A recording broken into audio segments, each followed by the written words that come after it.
Alors, si vous êtes rendu aux vidéos à la ceinture fléchée, le tissage au doigt à 3 couleurs, ça veut dire que vous êtes devenu expert avec les 2 couleurs. Sûrement, vous l'êtes déjà. C'est pas quelque chose de très, très compliqué. Mais si vous vous rappelez, avec la ceinture de 2 couleurs, on se fiait avec les couleurs.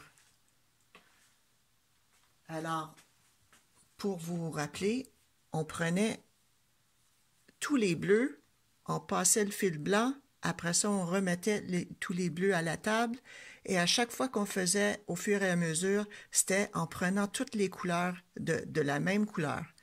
Mais là, ici, vous voyez qu'il y a 3 couleurs. On ne peut plus se fier aux couleurs simplement avec plus que 3 couleurs parce que c'est impossible parce qu'à chaque couleur qu'il faudrait, là, ça changerait, OK?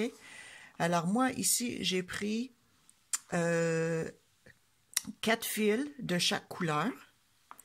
Alors, j'ai du rose, du vert et un petit jaune. Encore, j'essaye de prendre des couleurs qui sont qui ont du contraste pour pour les élèves qui ont de la misère à distinguer entre les couleurs.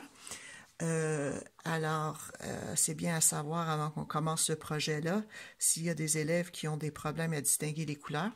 Mais ici, j'espère qu'il y aura assez de contraste pour que vous voyez. Alors, comme j'ai dit, on ne peut plus se fier aux couleurs de toute façon avec plus que 2 couleurs parce que et de la façon qu'ils sont placés aussi.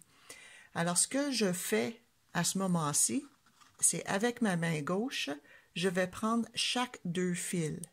Alors là, ça va être encore plus important de s'assurer qu'en travaillant, que nos fils sont toujours bien placés un à côté de l'autre et qu'ils tombent bien à la table, ils ne se croisent pas, à moins qu'on les a croisés par exprès.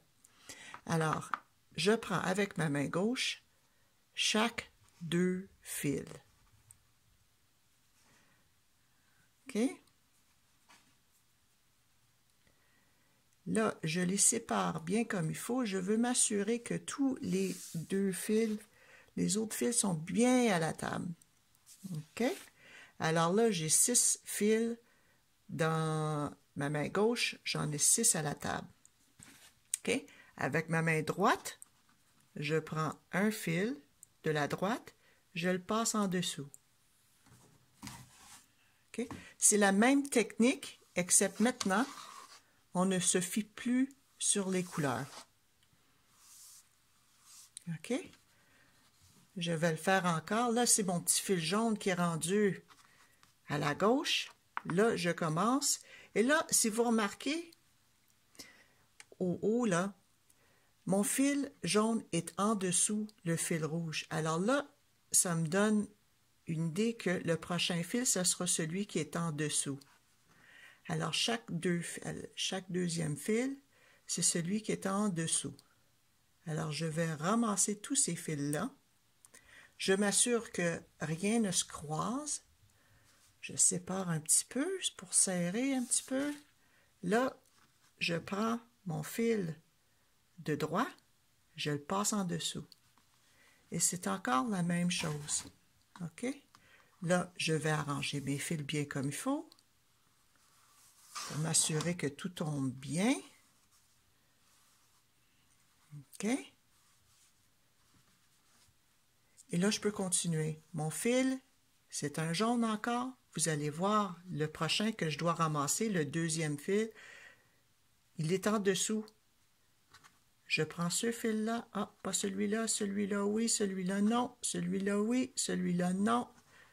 Oui, non, oui. Et là, voilà. OK?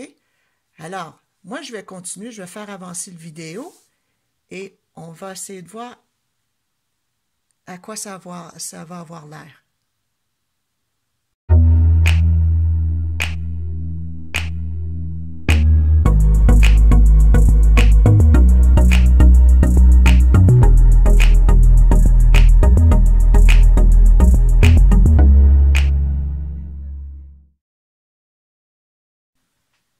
Bon, là, j'en ai fait assez avec ma ceinture fléchée que vous allez voir, il y a définitivement un patron qui commence à sortir, qui commence à ressortir. Vous avez vu qu'on a débuté avec le rouge à la gauche, et là, au fur et à mesure, en faisant le tissage, le rouge est retourné à la gauche, est allé de gauche à la droite, en diagonale, et se retrouve encore à la gauche.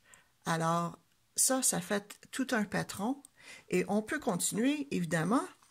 Et si on avait l'autre côté de la ceinture fléchée, on verrait que ça irait de l'autre côté aussi, parce qu'on travaillerait plutôt comme du centre en sortant. Et là, encore une fois, pour en finir, je peux mettre des petits nœuds pour faire les franges, ou bien je peux sûrement continuer. Alors voilà, la vidéo pour ceinture fléchée avec 3 couleurs.